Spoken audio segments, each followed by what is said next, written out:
জয় যিশু। প্রথম পাঠ কলসীয়দের কাছে প্রেরিত পলের পত্রের আরম্ভ।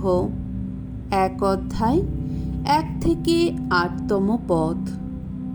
কলসীয়দের খ্রিস্টীয় বিশ্বাস ও ভ্রাতৃপ্রেমের কথা শুনে পলের মন পরম পিতার প্রতি কৃতজ্ঞতায় ভরে উঠেছে।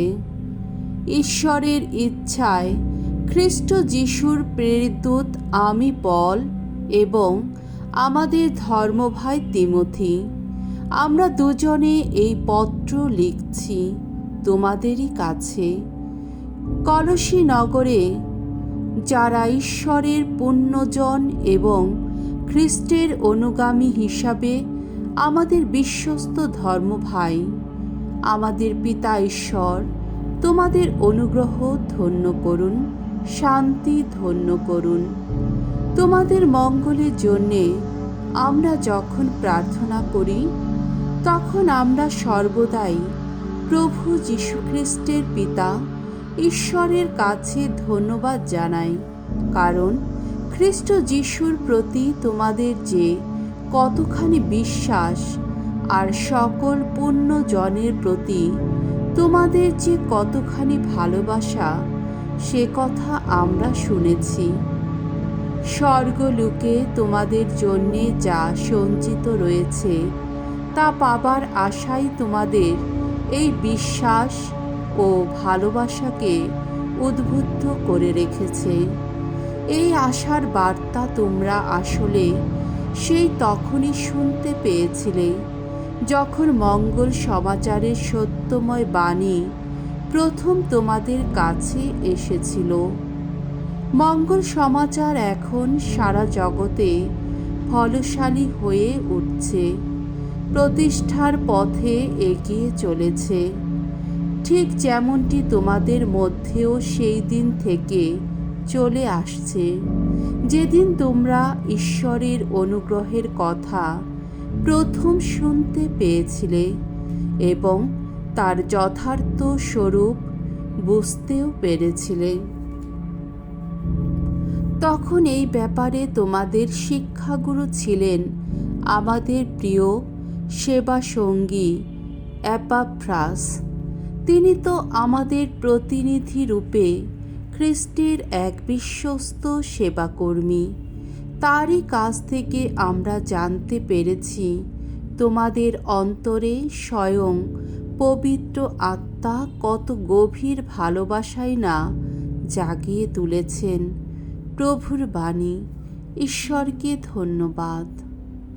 সাম সঙ্গীত 52 অধ্যায় 8 থেকে 9 পদ। ধো প্রভু, তোমার করুণায় আমার প্রাণের ভরসা। আমি যেন ঈশ্বরের গৃহ প্রাঙ্গণে সবুজ সতেজ জলপাই গাছেরই মতো আস্থা রেখেছি আমি ঈশ্বরের করুণার ওপর। এ আস্থা চিরদিন চিরকালেরই মতো।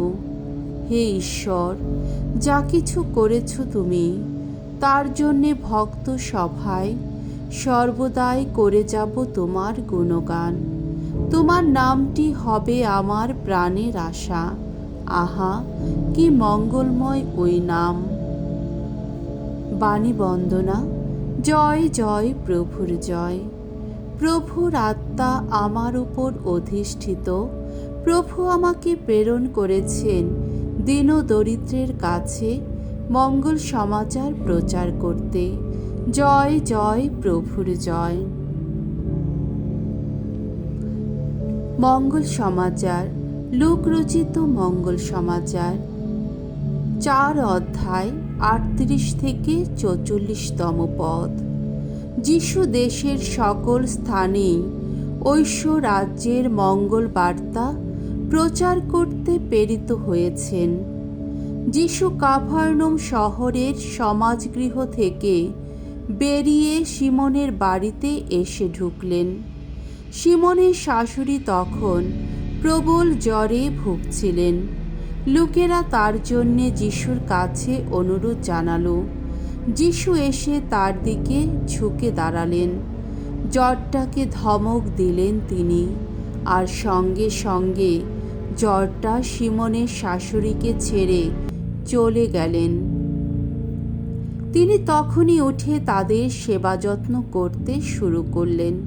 সেদিন সূর্য তখন ডুবুডুবু। যাদের ঘরে কোনো না কোনো রোগে পীড়িত লোক ছিল, তারা সকলেই যিশুর কাছে তাদের নিয়ে আসতে লাগল। তাদের প্রত্যেকের ওপর একবার হাত রেখে তিনি তাদের সারিয়ে তুলতে লাগলেন। তাদের অনেককে ছেড়ে আবার যত অপদূত বেরিয়ে আসতে লাগলো। সেই অপদূতেরা চিৎকার করে বলছিল, আপনি তো ঈশ্বরের পুত্র। কিন্তু যিশু তাদের ধমক দিলেন। তাদের তিনি কোনো কথাই বলতে দিলেন না, কারণ তারা জানত যে তিনি স্বয়ং খ্রিস্ট। তারপর যখন সকাল হলো, তিনি বেরিয়ে পড়লেন এবং একটা নির্জন জায়গায় গেলেন। কিন্তু লোকেরা তাকে খোঁজাখুঁজি করতে লাগলো এবং শেষে তাকে খুঁজেও পেল। তাকে তারা ধরে রাখতে চেষ্টা করল, যাতে তিনি তাদের ছেড়ে কোথাও না চলে যান। কিন্তু যিশু তাদের বললেন, আমাকে তো অন্যান্য শহরেও ঐশ্ব রাজ্যের মঙ্গল বার্তা প্রচার করতে হবে। আমাকে তো সেই জন্যেই পাঠানো হয়েছে। তারপর তিনি জুদেয়ার বিভিন্ন সমাজগৃহে বাণী প্রচার করতে লাগলেন। প্রভুর মঙ্গলময় বাণী। খ্রিস্ট প্রভু, তোমার প্রশংসা হোক।